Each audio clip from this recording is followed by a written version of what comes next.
3, 2, 1.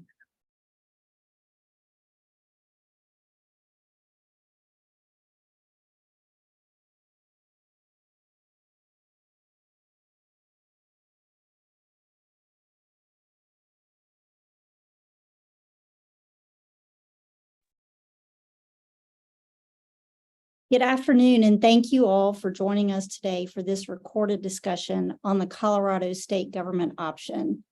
I'm Kelly Robertson, the Executive Director of the Partnership for America's Healthcare Future Action.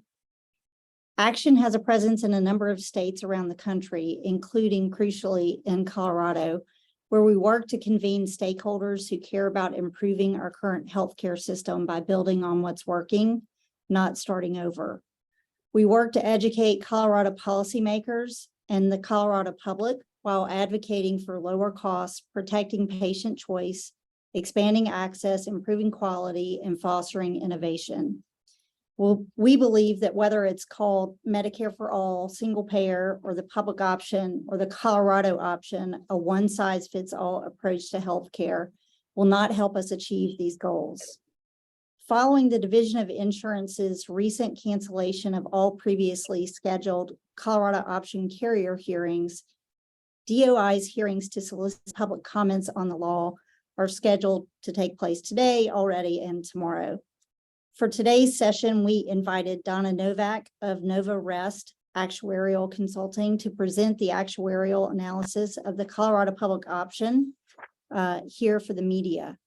NovaRest is an independent actuarial consulting firm with extensive experience supporting state and federal insurance regulators.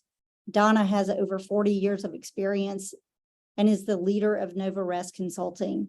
Donna's current consulting activities focus on supporting state and federal insurance regulators, and she focuses specifically on healthcare cost reduction, predicting the cost of healthcare insurance reform, as well as measuring the financial health of insurance, HMOs, and MEWAs. The NovaRest analysis shows how the Colorado option is falling short of its promise to save Coloradans money on their health care and is hurting competition in the state's health insurance market. We're also happy to be joined by Chris Brown, Vice President of Policy and Research at the Common Sense Institute, to offer some context and political perspective following the presentation of the report. CSI's mission is to examine the fiscal impacts of policies, initiatives, and proposed laws so that Coloradans are educated and informed on issues impacting their lives. Since 2019, CSI has released multiple reports analyzing the fiscal and economic impacts of the various forms of the public option debate. If we have time at the end of our session, we can take a question or two from the attendees. So if you have a question, we'll ask you at that time to please put it in the Q&A function and we'll do our best to get to it. Thank you all again for being here. And without further delay, I'll give the floor to Donna Novak of NovaRest for the presentation.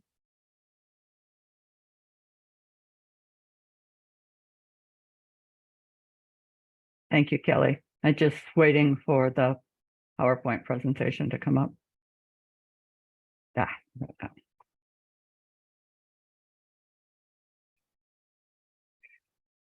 Next slide, please. The objective of our report, the partnership had hired us to look at the Colorado option and do an analysis as to if it was working as intended. Next slide, please. Just a little bit about NovaRest. We were founded in 2002, and we primarily, almost exclusively, work for state insurance regulators and federal insurance regulators. Next slide, please. So we had 4 questions we were looking at. One is, how did the Colorado option premiums compare to the non-Colorado option plans in the individual market?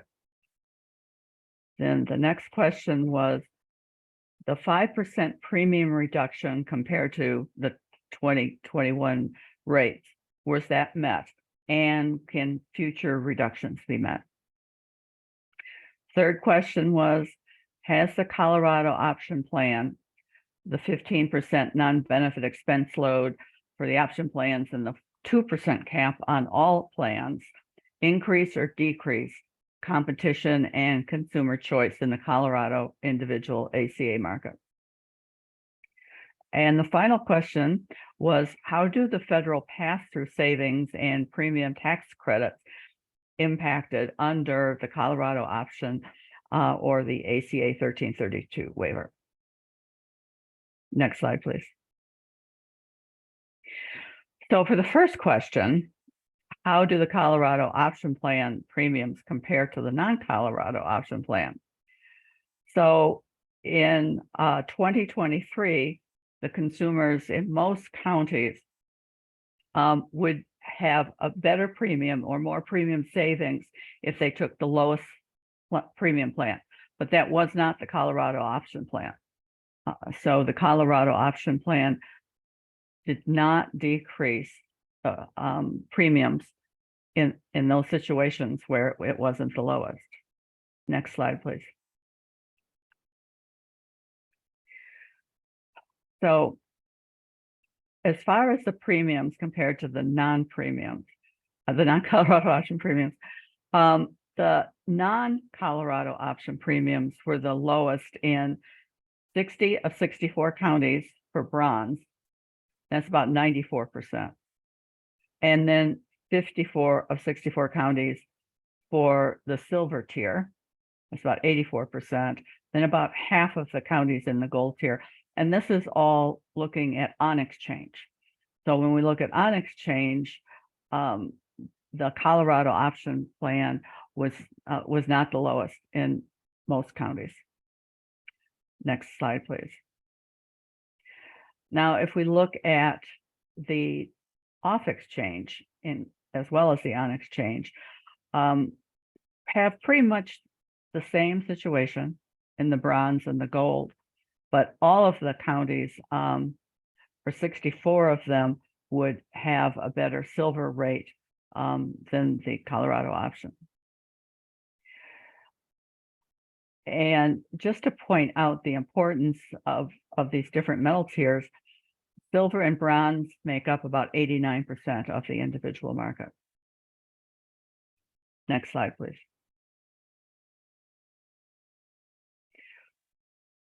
Um, 85% of the Colorado option plans offered did not meet the 5% premium reduction when we start looking at the premium reduction, if it was met or not. Denver Health was the only issuer that met the Colorado option plan on all of its plans. Some of the other carriers, some of the plans met the 5% and some didn't. But Denver Health was the only one that met it on all of their plans. But they did it by having a negative profit margin or anticipating losses on these plans. So that probably is not sustainable going forward. Actually, Milliman, who's Denver Health's actuarial consultant, said that by pricing each plans at a loss, Denver Health plan is exposed to the risk that premiums will be inadequate. Next slide, please. Oh, I might just have another thought on the Colorado, the Denver Health. Denver Health is only in 4 counties, but it represents 40% of the population.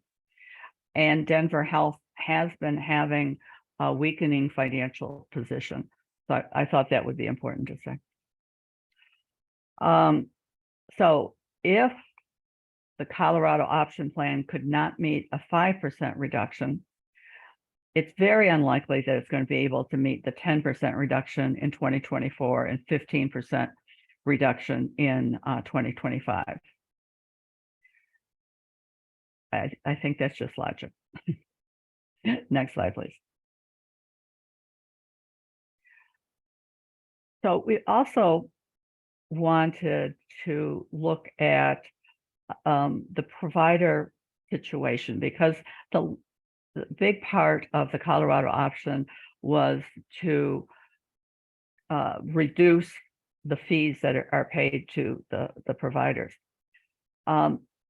So if it, in many cases, from what we heard, the situation was that the provider reimbursements were already below the floor.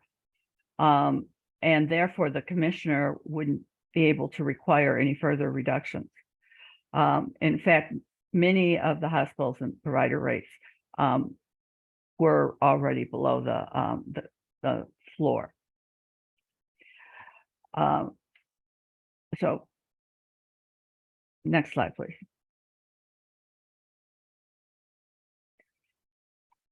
So the Colorado option does allow the commissioner to set premium reimbursement rates, but it makes it more difficult for providers to negotiate, and that might continue to drive provider shortages. There is a shortage everywhere, and except for 4 counties in Colorado, there are primary care provider shortages. And this is really a national issue, and therefore probably not a good time to get fee reductions from providers. Next slide, please. Another question that we were asked to look at is, would the Colorado option increase or decrease competition or consumer choice? In 2023, for the 2023 plan year, the division implemented some restrictions on non-benefit expenses and on profit margins. For the Colorado option, it restricted non-benefit expense to be 15% of premium. And for all plans, ACA plans, a maximum of 2% of premium for a premium profit margin. Due to these restrictions, several insurers noted that they believe that the Colorado option rates are inadequate and will result in losses. The companies that were very concerned about these losses were HMO Colorado, Kaiser Health Foundation of Colorado, Rocky Mountain HMO, and Rocky Mountain Hospital and Medical Services. Next slide, please.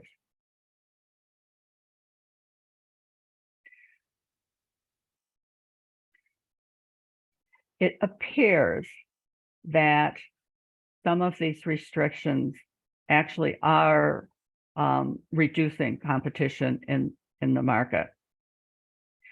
We looked at the finances for 2021, and we saw reoccurring losses already in the ACA market. The new limitations will create more losses. Actually, Bright Health said that for Colorado to remain viable for them in the future, capital reserves must be replenished, and 2% profit margin and risk load will not allow for that market to be viable. Next slide, please.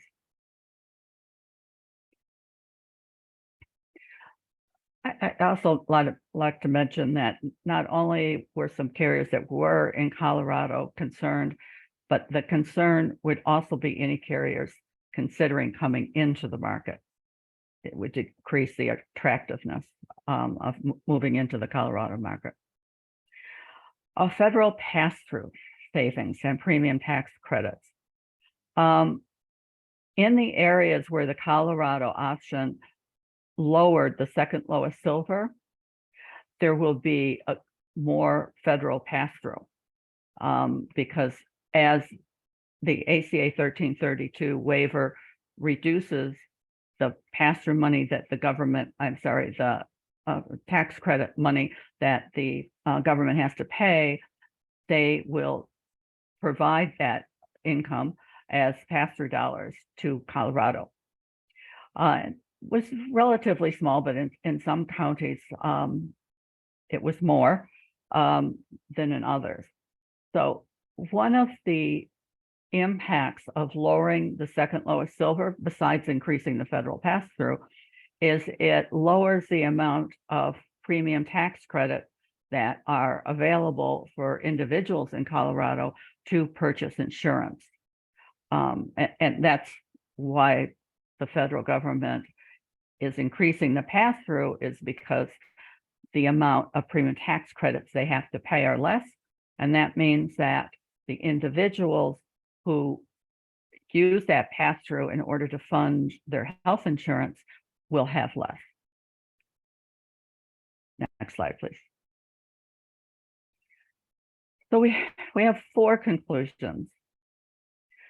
Generally, I'm sorry, we have more. We have another slide. But we generally think that the Colorado option plans are not the lowest plans in the market. The target premium of reduction of 5% for 2023 was generally not successful, only in 85% of plans. Issuers that were able to meet the 5% reduction, very unlikely that they would be able to meet in 2024 a 10% reduction, twice that, or in 2025 a 15% reduction. The Colorado option plans have reduced the second lowest silver in almost half of the Colorado counties.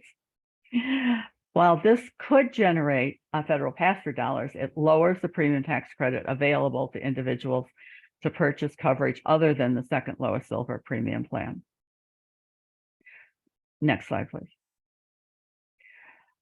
The division instituted that 15% non-benefit expense limit on Colorado option plans and a 2% risk or profit load on the ACA insurers, except for Friday. Friday was the exception. All of the other carriers had to implement a 2% profit at the most. The non-benefit expense and the profit load restrictions will hinder Colorado's ability to attract new insurers into the ACA market. Next slide, please. And I think this is the point where we take some questions if you have any.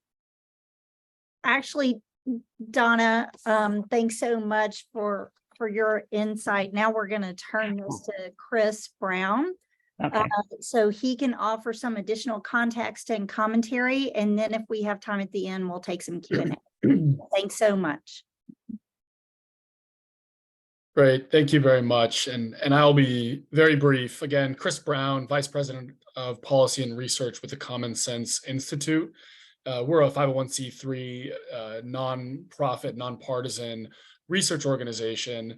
And since 2019, we have released several reports that have looked at the impacts, both the economic impacts, fiscal impacts of the Colorado Option Plan and various forms of the Colorado Option Plan and its predecessor policy ideas.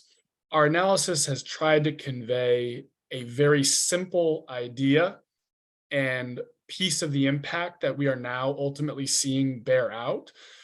Price controls, the price control mechanisms in the Colorado Option Plan, where we see the rate setting mechanism and premium rate setting or price controls cut what some pay for health insurance, but does not reduce the cost of delivering care.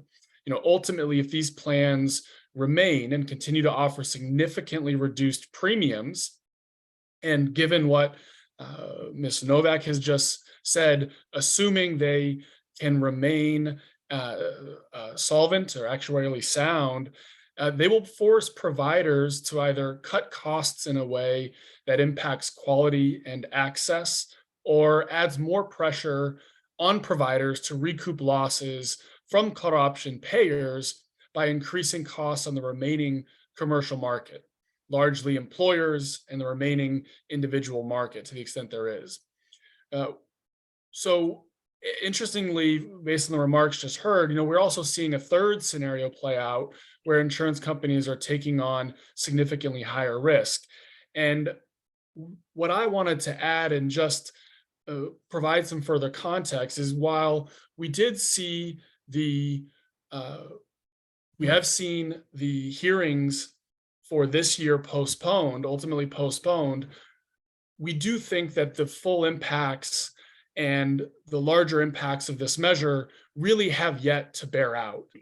As we see greater increased price controls over the next year, and we see increased enrollment because of these premiums artificially continue to be priced and pushed downward, this will cause greater complications and the sort of impacts that have been described here on providers to play out again in the next several years. Our analysis from 2021 during this legislative debate estimated that the revenue impacts that would either need to be lead to cutting costs in a way that would impact quality and access, or would be pushed on through the remaining commercial markets, could reach up to $800 to $1 billion, given the size of the markets, the individual and small group market. So, ultimately, large questions, I think, remain about this year and the extent to which carriers and rates have in fact hit the targets or have provided information to suggest that they have done as much as they can to reduce costs and rates.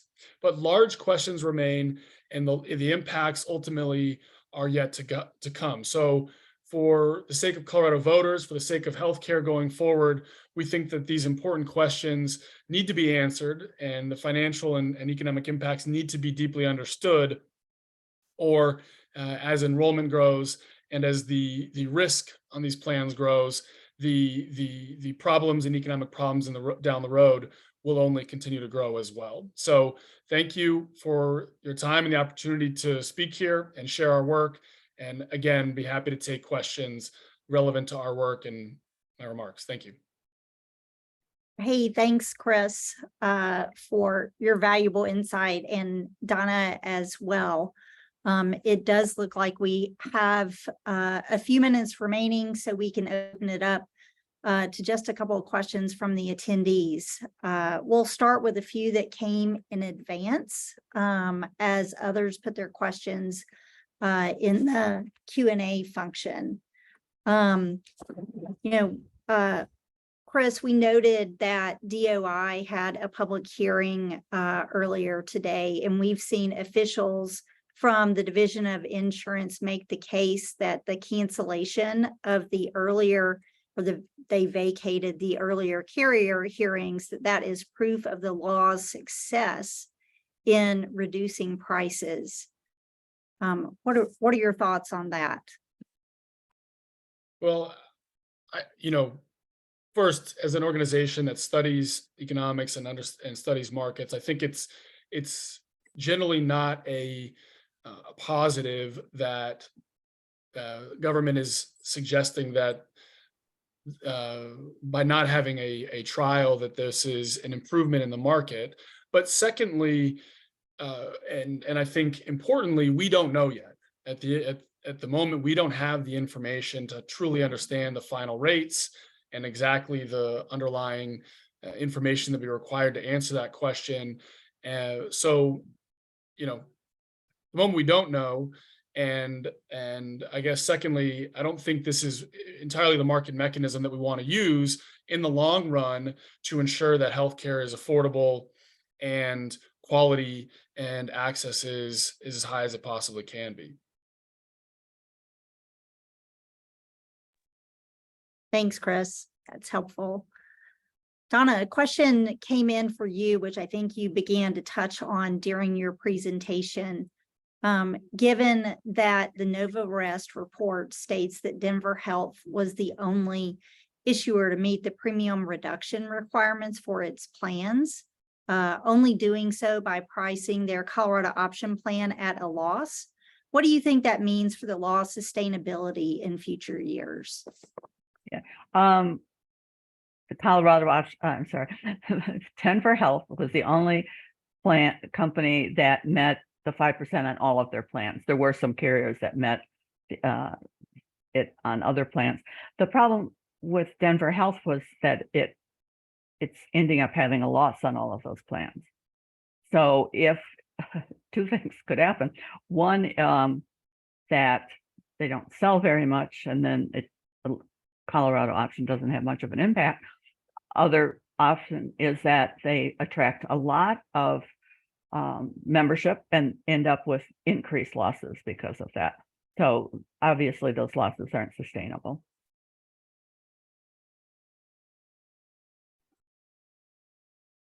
That makes sense. Well, I'm not seeing any other questions in the queue right now, so this concludes our programming for this afternoon. We are so appreciative of all who tuned in. Thank you to Donna and the NovaRest team, and to Chris and Common Sense Institute for your expertise and perspective today. We'll make the slide presentation available to everyone upon request. And then later on, we'll be posting this webinar to the Colorado Healthcare Future website. So thanks again for your participation, and hope everyone has a great rest of your day. Thank you.